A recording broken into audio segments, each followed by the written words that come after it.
Good morning, student. In this video lecture, we are studying the diffusion. It is second lecture in the transport in plant. In last lecture, we had discussed about the basic concept of diffusion and factors which are affecting on the rate of diffusion.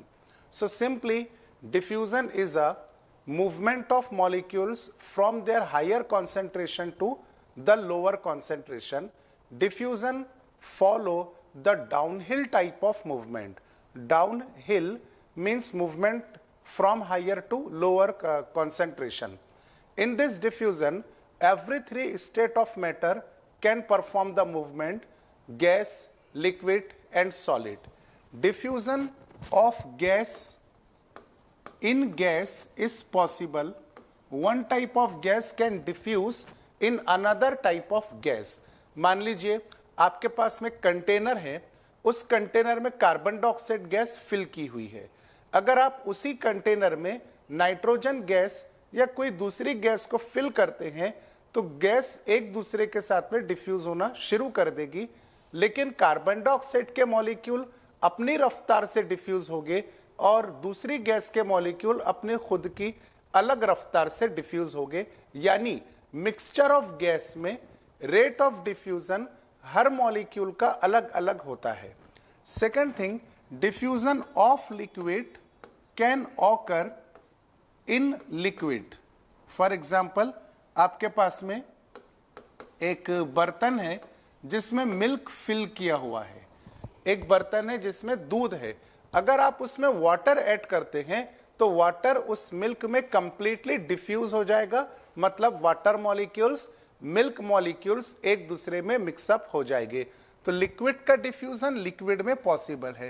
But next thing is diffusion of solid in solid is not possible.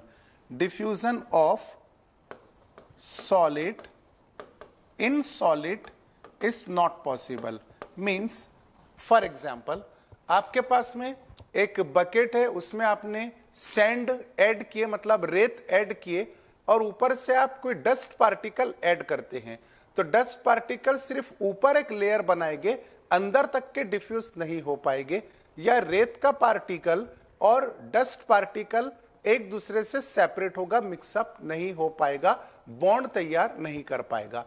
तो diffusion of solid in solid is not possible, but diffusion in solid is possible. Example, आपके पास में जो container है वो solid state of matter से बना हुआ है, तो उस कंटेनर के अंदर गैस का डिफ्यूजन हो सकता है, लिक्विड का भी डिफ्यूजन हो सकता है। So these are the important fact. आपके एनसीईआरटी बुक में जो लाइन दी हुई है कि diffusion of solid is rare और रेदर देन इन सॉलिड, तो इसका मतलब ये होता है कि दो सॉलिड का डिफ्यूजन नहीं हो सकता है, लेकिन सॉलिड कंटेनर में किसी दूसरे स्टेट ऑफ मैटर का डिफ्यूजन हो सकता है। ओके, रेट ऑफ डिफ्यूजन पर कौन से फैक्टर अफेक्ट करते हैं, हमने ये भी लास्ट लेक्चर में स्टडी किया था। उसमें सबसे पहला फैक्टर मैं आपको बताया था टेम्परेचर। आज हम उसी को इलैबोरेट करने जा रहे हैं। तो फर्स्ट फैक्टर इज टेम्परेचर।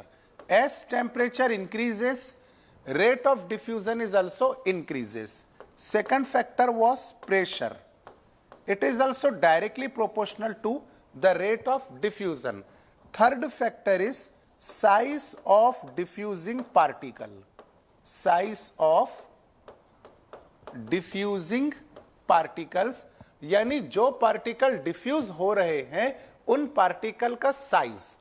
अगर पार्टिकल का साइज स्मॉल रहेगा तो रेट ऑफ डिफ्यूजन फास्टर रहेगा, अगर पार्टिकल का साइज बिगर रहेगा तो रेट ऑफ डिफ्यूजन कम हो जाएगा। Means rate of diffusion is inversely proportional to the size of particles. Okay, next thing is permeability of membrane which affect the rate of diffusion. Permeability of membrane. इस point को student में ज्यादा elaborate करना चाहूंगा क्योंकि size of particle and permeability of membrane last के ये दो ऐसे फैक्टर्स हैं जिनकी बेसिस पर डिफ्यूजन को दो टाइप्स में क्लासिफाई किया गया है, simple diffusion and facilitated diffusion. तो अपन यहां पे टाइप्स ऑफ डिफ्यूजन स्टडी कर रहे हैं ये दो फैक्टर्स की बेसिस पर। तो there are two types of diffusion. First one is simple diffusion and second is facilitated diffusion, and these two type of diffusion are occur in the living cell. Means this classification is only for the diffusion which is taking place in the living cell, because you know that living cell is bounded by, that is cytoplasm of the living cell is bounded by plasma membrane. According to Nicholson, this is the suppose fluid mosaic model of the plasma membrane. तो Singer और Nicolson साहब ने 1972 में plasma membrane का most successful model publish किए। According to Singer and Nicolson, each living membrane is made up of two layers of the lipid. Suppose this is one layer of the lipid and this is mirror image and it is another layer of the lipid. तो lipids के बच्चों दो layers हो गए, इसीलिए इसे हम कहेंगे lipid bilayer. And suppose in between the lipid bilayer this is a protein molecule. This protein is called as integral protein. Integral protein, or it is also called as intrinsic protein or carrier protein, because it carries the molecule from outside and transport inside the cytoplasm of the cell. After this integral protein, again lipid bilayer being continue like this. Now this is a very small part of the plasma membrane. Suppose this is the plasma membrane, this is cytoplasmic area, and this is outside of the cell, that is outer region. So outer environment and cytoplasm is completely surrounded by plasma membrane, and we are studying only this much portion of the plasma membrane in electron microscope. So if any molecule wants to enter in the cytoplasm of the cell from outside, किसी भी molecule को अगर बाहर से cell के cytoplasm में आना हो तो उस मॉलिक्यूल को प्लाज्मा मेम्ब्रेन क्रॉस करना जरूरी है। अभी देखिए कि ये दो टाइप के डिफ्यूजन इन दो फैक्टर पे किस तरह से डिपेंड करते हैं। सबसे पहला हम बच्चों स्टडी करने जा रहे हैं simple diffusion. Number one, again simple diffusion. So what is happening in simple diffusion? The molecules which are smaller in size,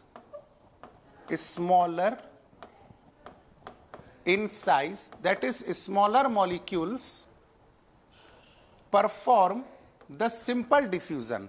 And second thing is that the molecule which want to perform simple diffusion must have to show the solubility in the lipid.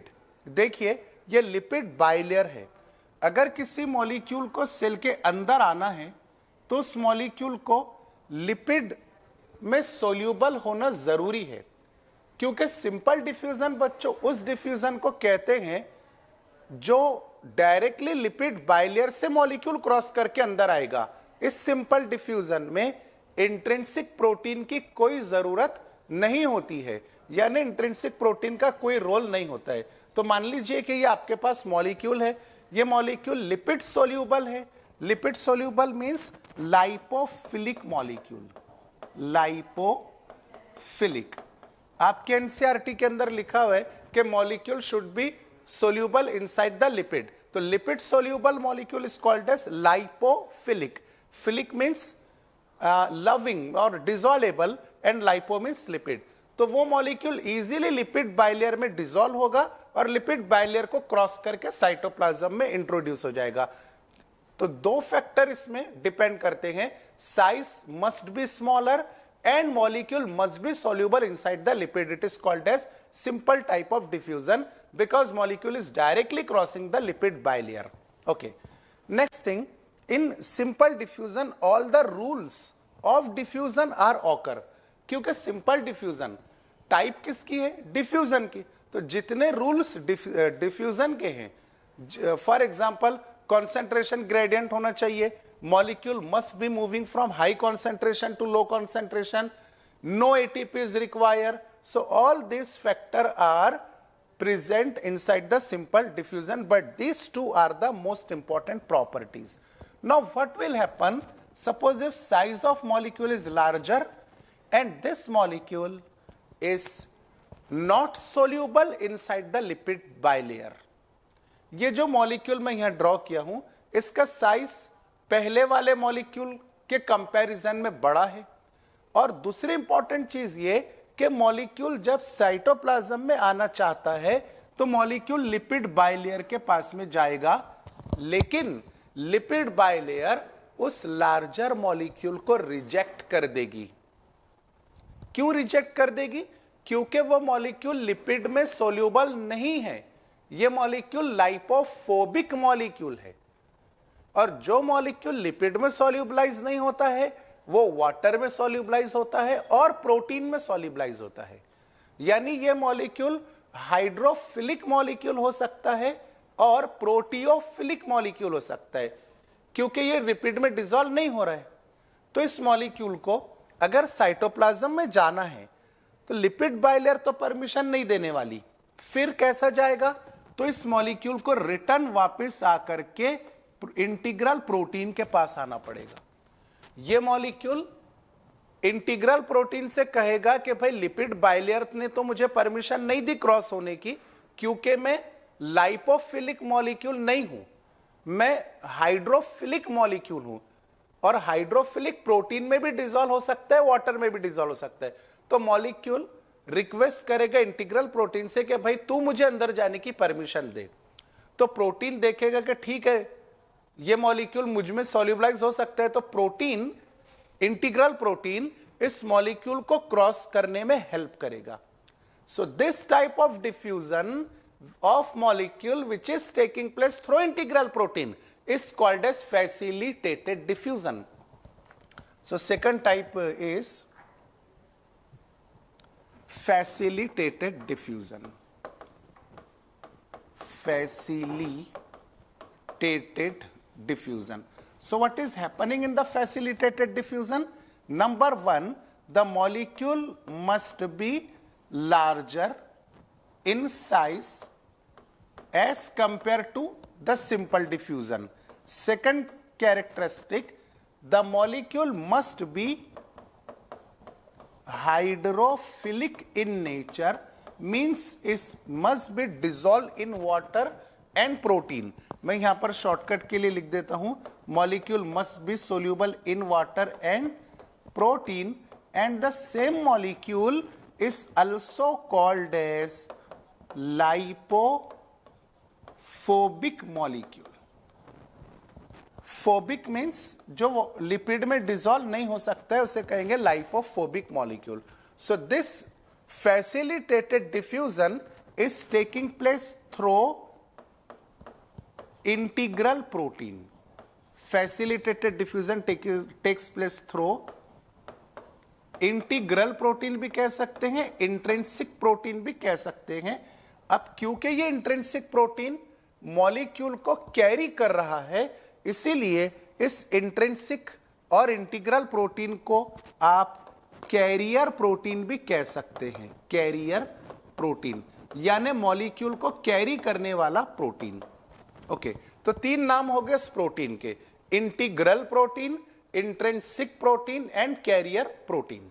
Okay, now next thing is, देखिए diffusion चाहे simple हो या facilitated diffusion, इन दोनों की कुछ common properties है.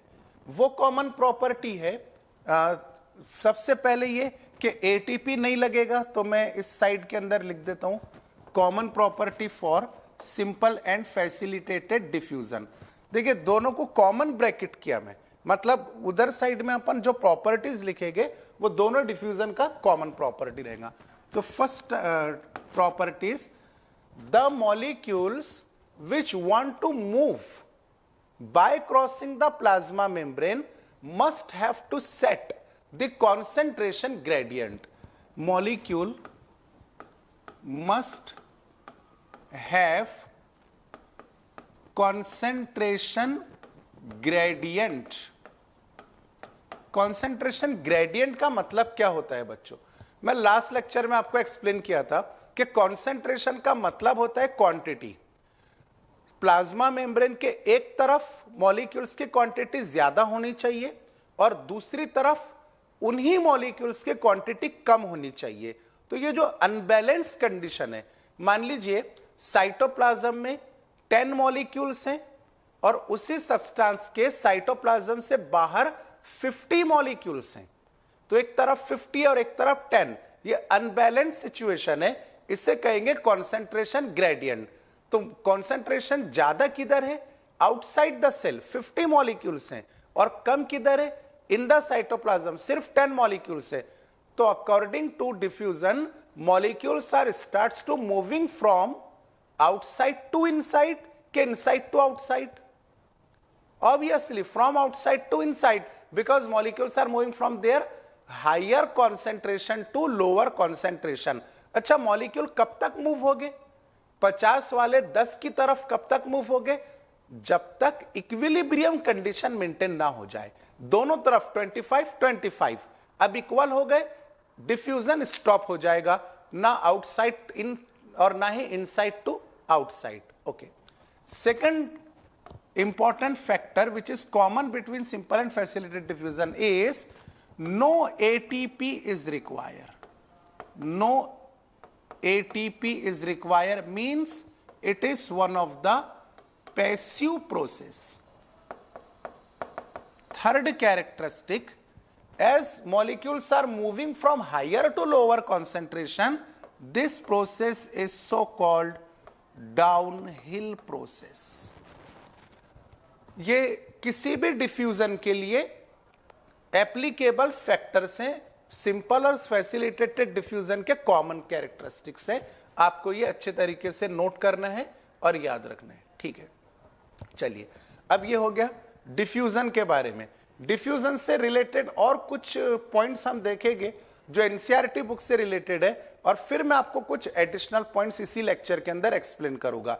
तो देखिए, आगे आपको दिया हुआ है अकॉर्डिंग टू डिफ्यूजन के फैसिलिटेटेड डिफ्यूजन खास तौर से।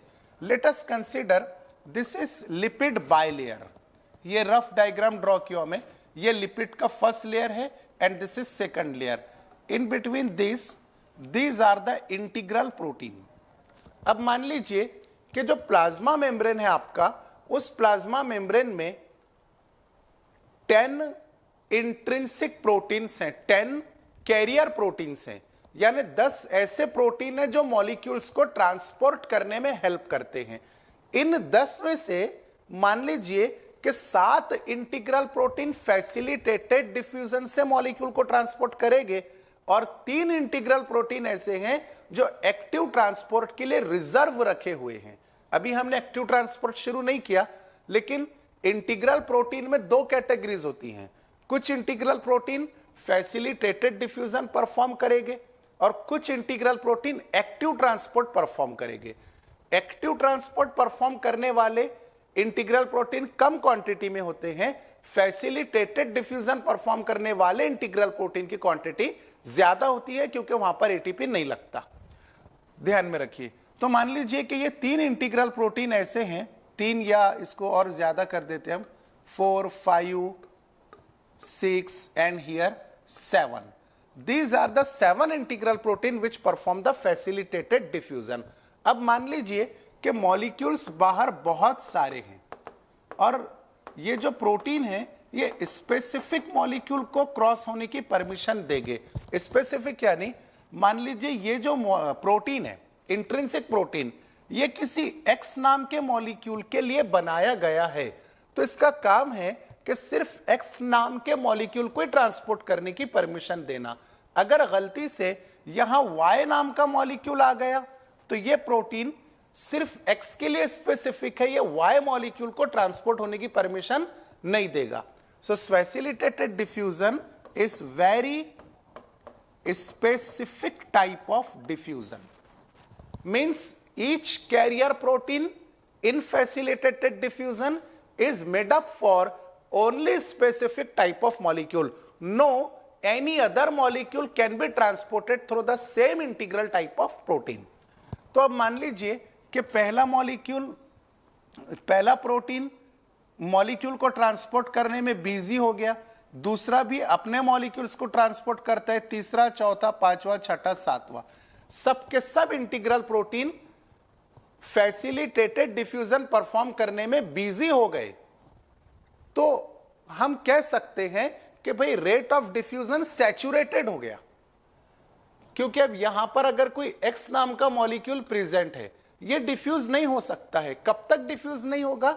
जब तक कि ये इंटीग्रल प्रोटीन इन सभी एक्स मॉलिक्यूल को अंदर सेंड ना कर दे. अब ये प्रोटीन एक एक करके सभी को अंदर सेंड कर देगा, ये एम्प्टी हो जाएगा, खाली हो जाएगा, यानी अब इसके पास काम नहीं बचेगा. तब अनदर एक्स मॉलिक्यूल आएगा और इसी प्रोटीन से अंदर ट्रांसपोर्ट होगा. So if all the integral protein और carrier protein are busy in transportation, then rate of facilitated diffusion get matured or get saturated. Rate of facilitated diffusion get saturated. So this is the next property. What is saturation? Okay. तो कब होता है बच्चों saturation? जब सभी carrier protein अपने अपने काम में बिजी हैं, तब saturation हो जाता है. Next thing, this facilitated diffusion is inhibited by, or this facilitated diffusion is affected by the presence of inhibitors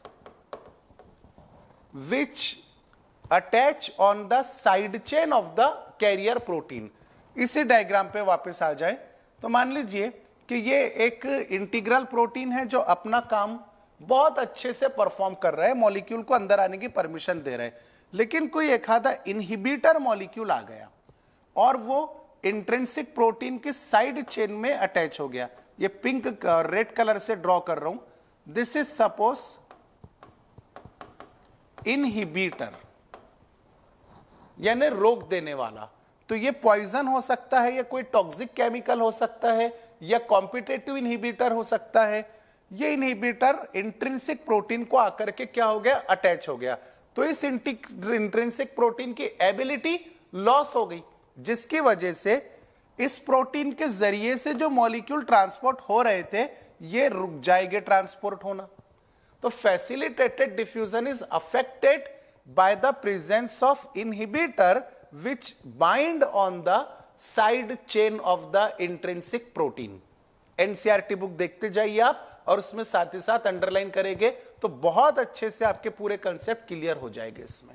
okay, next thing, facilitated diffusion सिर्फ उन मॉलिक्यूल्स का होगा जिन मॉलिक्यूल्स की जरूरत साइटोप्लाज्म में है. किसी भी मॉलिक्यूल का फैसिलिटेटेड डिफ्यूजन नहीं हो सकता है. तो this is next and important property again, that facilitated diffusion allow cell, means allow cell cytoplasm, bracket में लिख देता हूं, facilitated diffusion allow cytoplasm to select the molecule, to select the molecule. ये लाइन बुक में है. इसका मतलब यह होता है कि जो सिलेक्टेड मॉलिक्यूल है, यानी साइटोप्लाज्म जिनको सिलेक्ट करेगा. अब साइटोप्लाज्म सिलेक्ट कैसा करेगा? तो सादी लैंग्वेज में साइटोप्लाज्म को जिन मॉलिक्यूल की जरूरत होगी, सिर्फ वही मॉलिक्यूल फैसिलिटेटेड डिफ्यूजन परफॉर्म करेंगे, only selected molecule. So all these are the properties of facilitated diffusion. अभी देखिए, ये प्लाज्मा मेम्ब्रेन जो है, इसको मैं थोड़ा और क्लियरली बना लूं, जैसा पहले ड्रॉ किया था, तो और आपको अच्छे से समझ आ जाएगा. This is what single layer of the lipid, and this is another layer. Both layers are mirror images of each other. This is bimolecular layer of the lipid. Okay.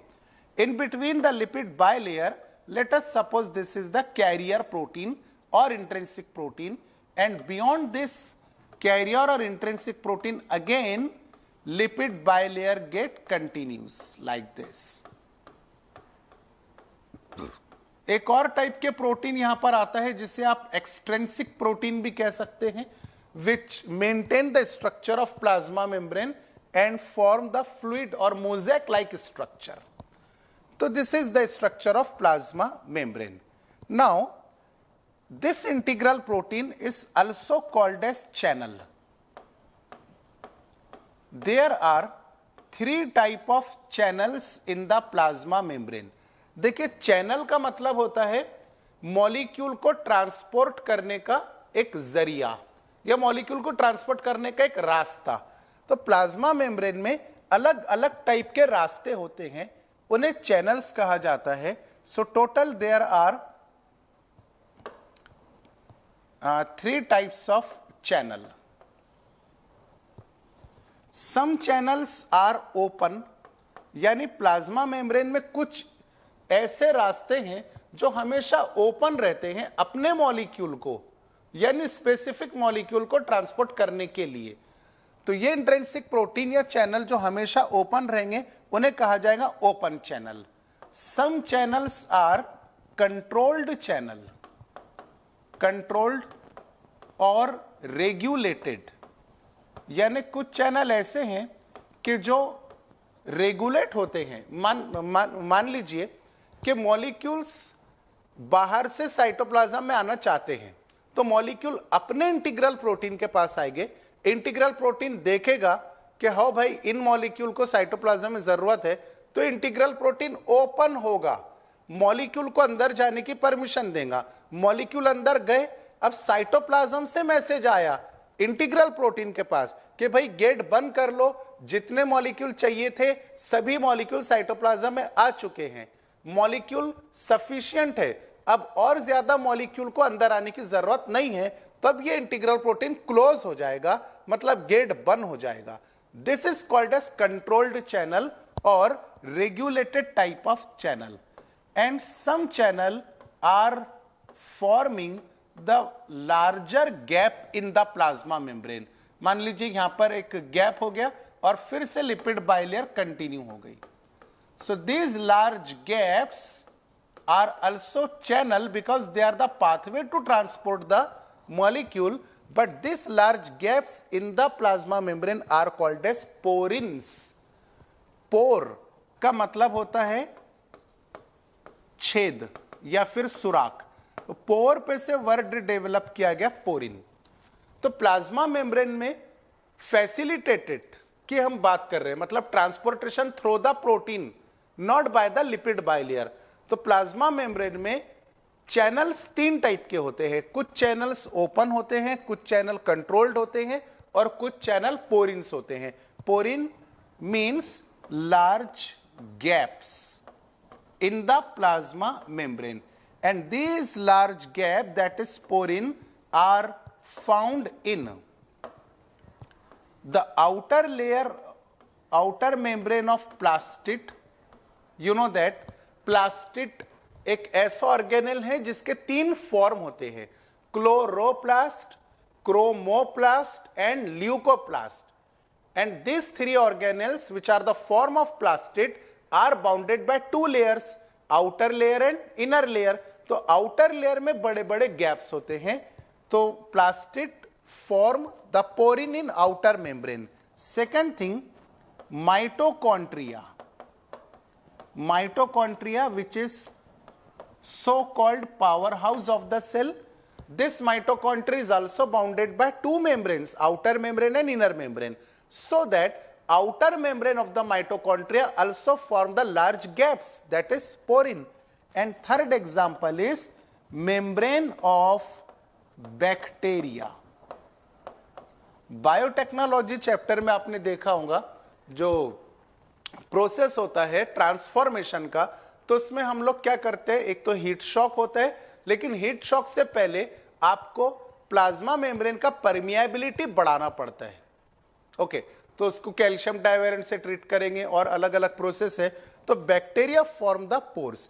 अब ये जो पोरिन है बच्चों, ये पोरिन बड़े बड़े molecule को transport होने की परमिशन देगा, क्योंकि स्मॉल साइज मॉलिक्यूल तो कंट्रोल चैनल और ओपन चैनल से भी पास हो सकते हैं। मॉलिक्यूल की साइज अगर बड़ी है तो उसको गैप भी ज्यादा बड़ा लगेगा साइटोप्लाज्म में आने के लिए। तो porin provide gap for transportation of larger molecules. Larger molecule यानी मॉलिक्यूल की साइज बड़ी, कितनी बड़ी? इतनी बड़ी कि स्मॉल साइज के प्रोटीन के बराबर। देखिए प्रोटीन जो होता है बहुत बड़ा होता है, स्मॉल साइज का प्रोटीन अदर मॉलिक्यूल के लार्जर साइज के बराबर होता है। मतलब फॉर एग्जांपल अगर मैं आपको बोलूं कि भाई एक डॉग है, वो डॉग की हाइट और हेल्थ बहुत ज्यादा है, और एक एलिफेंट है, डॉग और एलिफेंट, तो यहां पे एलिफेंट हो गया प्रोटीन और डॉग हो गया लार्जर साइज मॉलिक्यूल, क्योंकि डॉग अपनी मैच्योरिटी पर है और एलिफेंट अपनी मैच्योरिटी पर है। लेकिन एलिफेंट का जो बच्चा रहेगा छोटा सा, वो मैच्योर डॉग के बराबर ही करेगा। समझ में आ रही बात आपकी? ओके, तो इसीलिए मैं बोल रहा हूं कि एलिफेंट जो प्रोटीन है, small size protein is equal to the large size molecule. तो एनसीईआरटी में जो लाइन है, कई बच्चे प्रॉब्लम लेकर आते हैं मेरे पास में कि सर एक तरफ वो बोल रहा लार्ज साइज मॉलिक्यूल, उसी लाइन में आगे कहा है कि स्मॉल साइज प्रोटीन। तो ये दो अलग अलग चीजें हैं। प्रोटीन का स्मॉल साइज दूसरे मॉलिक्यूल के लार्जर साइज के इक्विवेलेंट होता है। So this porin provide pathway for transportation of larger molecule, and this molecule are equal to small sized protein. Okay, so this is all about the facilitated diffusion. Now next thing is facilitated diffusion में जो integral protein होता है, इसमें से molecule को पास होने के तीन अलग अलग पॉसिबिलिटीज है, यूनिपोर्ट, सिमपोर्ट, एंटीपोर्ट। यहां पर मैं एक्सप्लेन करूंगा नेक्स्ट पेज पर।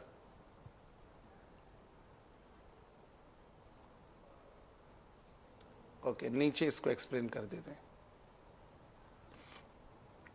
सो there are 3 type of possibilities in facilitated diffusion. So first one is uniport. Uni का मतलब होता है वन और पोर्ट मतलब transport. So let us consider these are the lipid bilayers, okay, and this much area is suppose cytoplasm and this area is outer side of the cytoplasm. So cytoplasm and outside separated by lipid bilayer. In this lipid bilayer, this is a protein molecule. ये 2 dimensional diagram है सिर्फ आपको explain करने के लिए कि भाई ये इंटीग्रल प्रोटीन है। अब किसी मॉलिक्यूल को अगर साइटोप्लाज्म से बाहर आना है या बाहर से साइटोप्लाज्म में आना है, तो ये इंटीग्रल प्रोटीन मॉलिक्यूल को एक वक्त में एक ही साइड, एक ही डायरेक्शन में जाने की परमिशन देगा। One molecule is passing in one direction. Molecule भी एक है और उसकी डायरेक्शन एक ही है, या तो बाहर से अंदर या फिर अंदर से बाहर। दोनों मूवमेंट एक साथ इस प्रोटीन के थ्रू पॉसिबल नहीं होगी। सो यहां पे यूनिपोर्ट में आप लिख सकते हैं one molecule is transported in one direction. Okay, this is called as uniport. Now second type और second pathway, second possibility in the pathway is called as symport. Sim का मतलब होता है साइमल्टेनियसली और पोर्ट मतलब transport. This is continuation of the plasma membrane. Okay, this is another integral protein. Now this integral protein have ability to pass 2 molecules simultaneously but in only one direction। यहां पे देखिए single molecule single direction है। अब यहां पे मान लीजिए 2 molecules है, but both molecules are transporting in the same direction. This is called as symport. So what happens in symport? Two molecules are transported in the one direction or in the same direction. ठीक है, एक molecule एक direction, uniport. दो molecule एक ही direction, symport. Direction opposite भी हो सकती है, साइटोप्लाज्म में या साइटोप्लाज्म से बाहर. Now third possibility is antiport. देखिए, एंटी का मतलब होता है अपोजिट, ओके, और पोर्ट का मतलब होता है ट्रांसपोर्ट.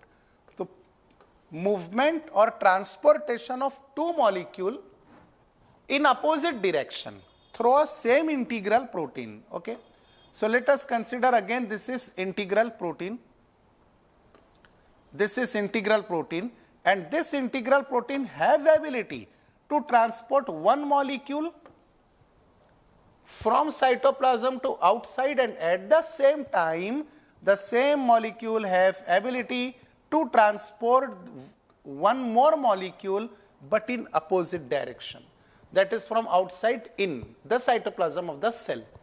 तो ट्रांसपोर्टेशन दो मॉलिक्यूल का हो रहा है, एक मॉलिक्यूल साइटोप्लाज्म से आउटसाइड गया, सेम टाइम में उसी प्रोटीन के जरिए दूसरा मॉलिक्यूल आउटसाइड टू साइटोप्लाज्म में आ गया.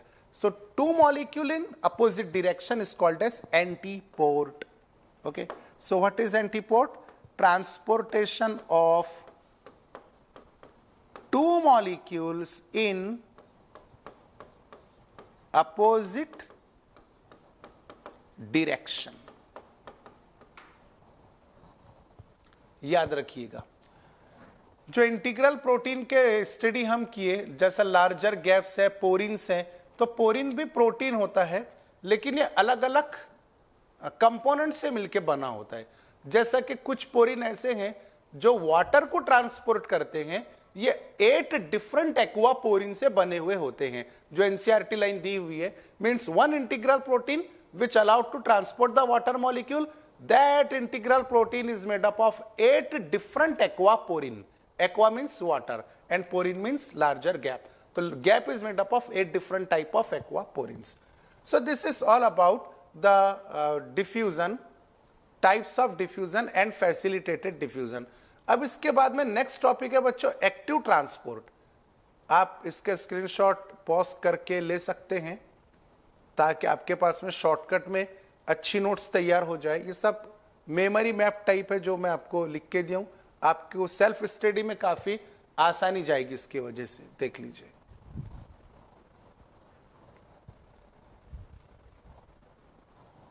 ओके, अभी सिलेबस में आपको नेक्स्ट पोर्शन दिया हुआ है एक्टिव ट्रांसपोर्ट.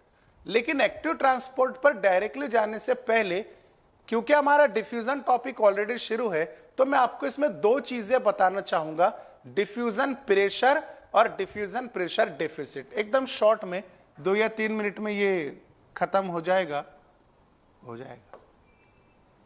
जान क्या करते हैं. Late us consider this is one container, it is container number A and this is container number B. A very simple and interesting example. In container A, I have filled water with 1000 molecules up to this much level. Okay. At the same time, I am going to fill the container number B with water molecule along with only 500 molecules. Okay. Now, if I am going to connect these two containers with each other with the help of common pipeline, then what is the direction of movement of molecules? Molecules किसके हैं? Water के. दोनों तरफ water है. Same type of substance होना जरूरी है diffusion के लिए. Okay. तो मॉलिक्यूल्स का नेट मूवमेंट होगा container A to container B, क्योंकि हम लोग जानते हैं कि diffusion means movement of molecule from higher concentration to lower concentration. अब इसको थोड़ा अलग एंगल से हम देखते हैं कि भाई मॉलिक्यूल ए टू बी क्यों गए, बी टू ए क्यों नहीं आए। एक रीजन तो यह है कि कंटेनर ए में मॉलिक्यूल्स का कॉन्सेंट्रेशन ज्यादा है, और इसी बात का रीजन यह है कि जहां पे ज्यादा मॉलिक्यूल्स होते हैं वहां पर मॉलिक्यूल्स में एक प्रेशर बनता है डिफ्यूज होने का। That pressure is called as diffusion pressure. Potential ability of molecule to move, potential ability of molecule to move is called as diffusion pressure. और वो पोटेंशियल एबिलिटी कहां ज्यादा रहेगी, जहां पे क्वांटिटी ज्यादा है, जहां पे कॉन्सेंट्रेशन ज्यादा है। तो कंटेनर ए में diffusion pressure is greater than diffusion pressure of container B. Got it? Diffusion pressure of container A is greater than diffusion pressure of container B. अब देखिए कि कंटेनर A, ध्यान से सुनिएगा इसको, बहुत इंटरेस्टिंग एग्जांपल है। कंटेनर A का कंप्लीट कैपेसिटी है 1200 मॉलिक्यूल्स, कंटेनर बी का भी कैपेसिटी है 1200 मॉलिक्यूल। मैक्सिमम कैपेसिटी दोनों कंटेनर का 1200 मॉलिक्यूल से, लेकिन मैं कंटेनर ए में 1000 मॉलिक्यूल ऐड किया और कंटेनर बी में 500 मॉलिक्यूल्स ऐड किया। यानी अब सिर्फ आप कंटेनर ए की तरफ फोकस दें, कंटेनर ए का कैपेसिटी कंप्लीट नहीं हुआ, कंटेनर ए का कैपेसिटी बाकी है। कितना कैपेसिटी बाकी है भाई, 200 मॉलिक्यूल्स का कैपेसिटी बाकी है। ओके, कंटेनर बी में भी कैपेसिटी बाकी है। कितना कैपेसिटी बाकी है, 700 मॉलिक्यूल और फिल कर सकते आप, जो कि फिल नहीं किए। 700 मॉलिक्यूल का कैपेसिटी बाकी है। जिस कंटेनर में डिफ्यूजन प्रेशर, अब देखिए यहां पे 100% डिफ्यूजन प्रेशर नहीं है, कंटेनर ए की बात कर रहा हूं मैं। कंटेनर ए में 100% डिफ्यूजन प्रेशर कब रहेगा, जब पूरे 1200 मॉलिक्यूल हम फिल कर देंगे। लेकिन कंटेनर ए में 100% डिफ्यूजन प्रेशर नहीं है, कंटेनर ए में डिफ्यूजन प्रेशर कम है, कम है, कम को आप कह सकते हैं डेफिसिट। तो कंटेनर ए में डिफ्यूजन प्रेशर कम है, कंटेनर ए में डिफ्यूजन प्रेशर डेफिसिट है। फुल फॉर्म में लिखा के देता हूं आपको, डीपीडी का, डिफ्यूजन प्रेशर डेफिसिट। चलिए यहां पे लिख देते हैं,